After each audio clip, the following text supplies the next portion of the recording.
Sooner, everybody. My name's Harry James. Military Appreciation Day was yesterday in Norman, with Veterans Day coming up tomorrow. Not only that, but there was also a football game. In fact, pretty exciting, entertaining football game. But the most important thing to remember, guys, is our new quarterback, Jalen Hurts, still has a chance for a national championship because they can still win the conference.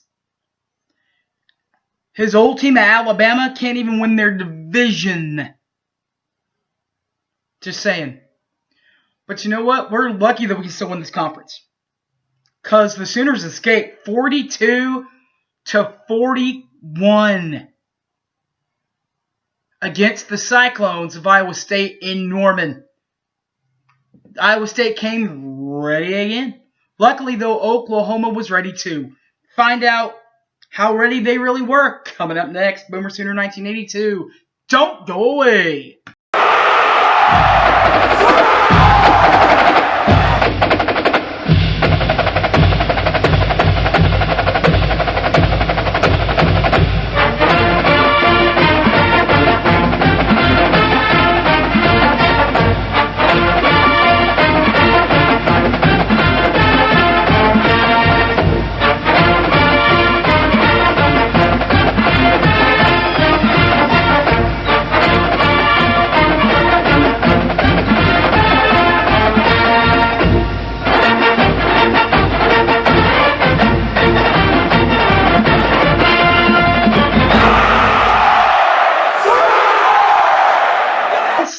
Classic Iowa State-Oklahoma matchup this time around in the stat board, the stat room. Oklahoma and Iowa State, the Cyclones. Brock Purdy was Purdy with his throws today. 282 in the air as far as yards are concerned. 5 touches. 0 INTs for the young man. The longest pass of 40 yards. The Heisman candidate, Jalen Hurts, OU quarterback, 273 in the air, 3 touchdowns and a pick. His longest completion, 63 yards. The rushing board looked like this for the Sooners. Breece Hall, 18 pops, $110, 0 touchdowns. His longest run, 20 yards. Brock Purdy was not only Purdy through the air, but he was Purdy on the ground too. 15, Brock Purdy matched his jersey number 15 to go with 55 yards. Didn't have a touchdown, had 1 touchdown on the ground also, and a long of 15 yards.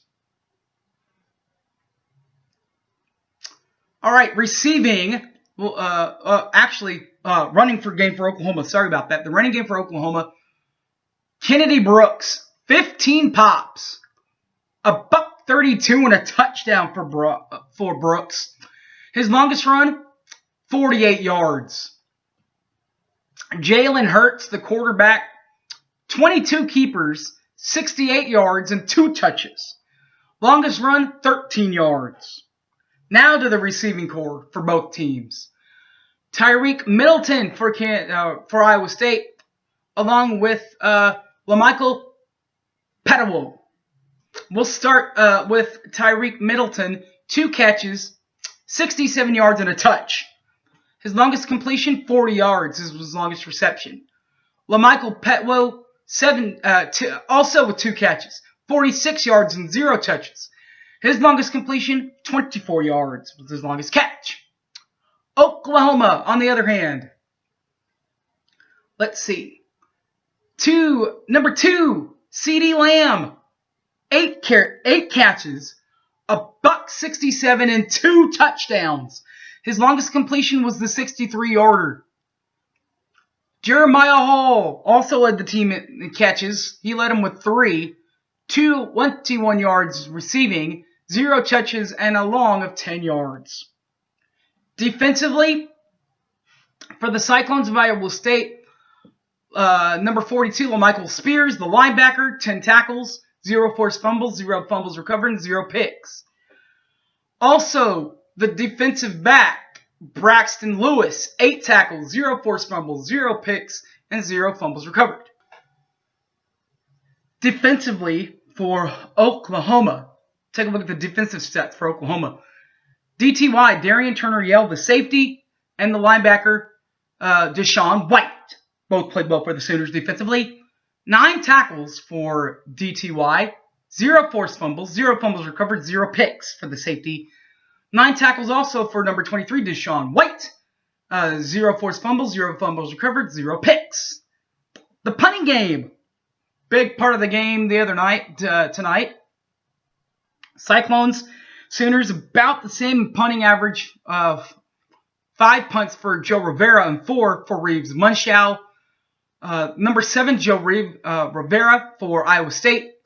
5 punts, 40.4 in average, 0 touchbacks, 0 inside the 20-yard line, and a long of 58 yards. While Oklahoma, Reeves Munshow, 4 punts, 36.8 in average, 0 touchback, 0 inside the 20, and 42 as a long. That's the punting. The regular kicking, not a lot of it. In fact, for Iowa State and Oklahoma, 0 field goals. All PATs for these guys. That's Iowa State. That's number 96, Connor Asali. 0 for 0% in A on the long, non-applicable. Also, 47, Gabe Birkick, 0 for 0% in A, non-applicable on field goals for him also. So there's that. That's the stats.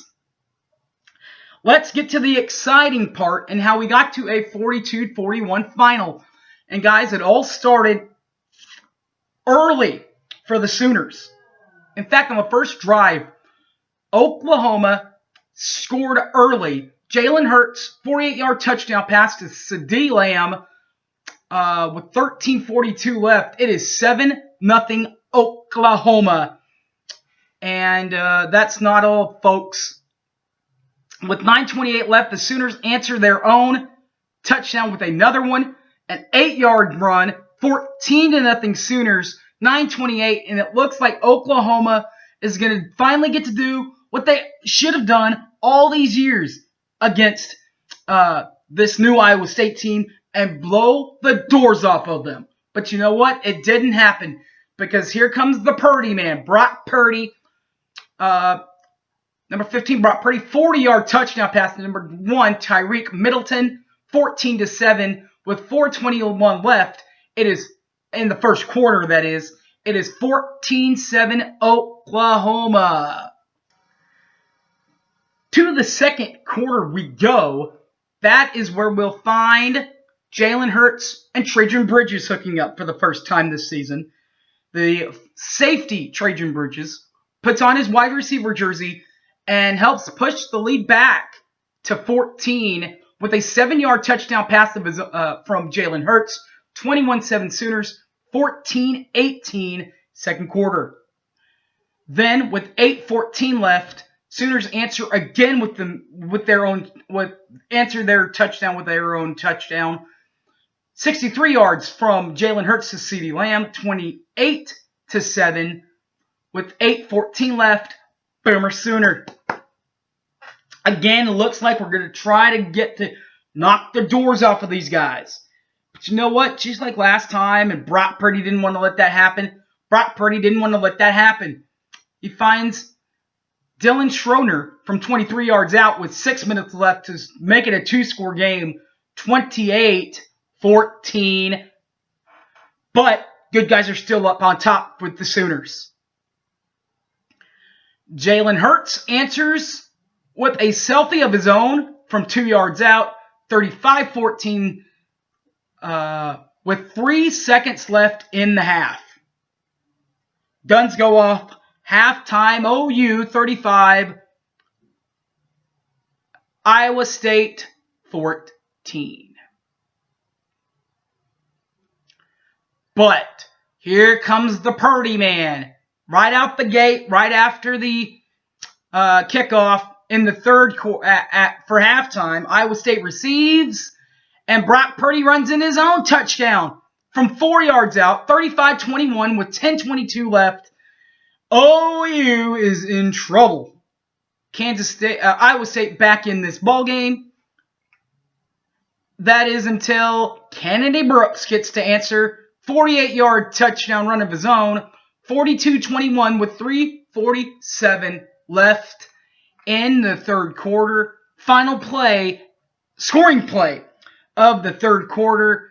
And then, well, almost, and I mean almost, kind of like last time around when the Sooner flipped over for the home game, right? Well, this time, almost happened on the field, literally to the Sooners. And the wheels almost came off the wagon. Fourth quarter, here we go. Brock Purdy, his first of 3 fourth quarter touchdowns in this one. The first one is a 3-yard touchdown pass to Chase Allen. 14:56 left. 42-28. Good guys. Then they made it a one-score game with a 33-yard touchdown pass to Sean Saw Jr. 42-35. There's 3:35 left. And then Brock Purdy finds Charlie Kolar, the Norman native, trying to make a name for himself. Sooner fans thinking, hey, you know what? We have Mark Andrews. We have Grant Calcaterra. We have the new guy from Dallas. We don't need another big tight end. We don't need him. So we're not even going to recruit him. Well, Charlie Kolar made him pay by catching a 13-yard touchdown pass from Brock Purdy, making it 42-41 with 24 seconds left. Then came the play of the game. Now remember, Iowa State has not won in Norman. Well, they did win in Norman last time, but before that, it was all the way back in 1991. They'd never won 2 straight in Norman. But to do it,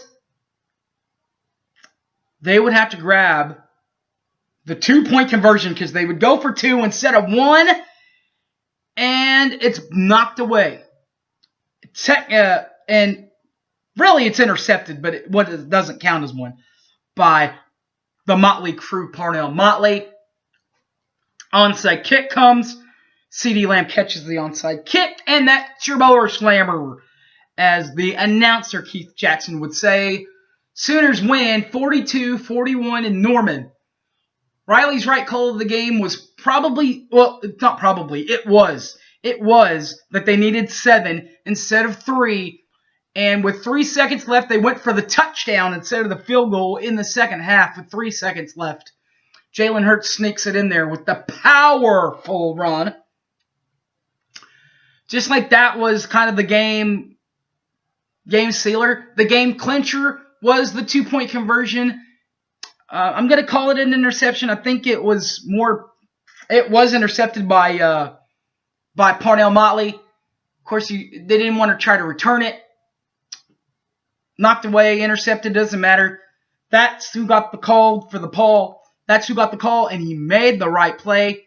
Parnell Motley, my hat is off to you, young man.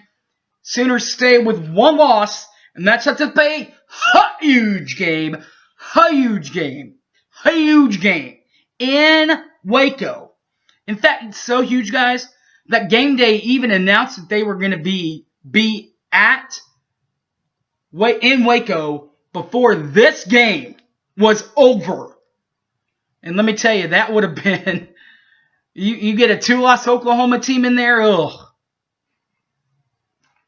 Won't happen though. It'll be 1 loss Oklahoma and 0 loss Baylor in Waco. 6:30 next Saturday in the WAC.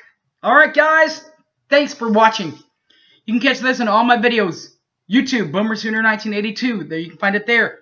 Facebook, Harry James Taylor, or on Twitter at Hypeman Harry. Alright guys, thanks for watching, and Boomer Sooner everybody. I'm out of here. Peace.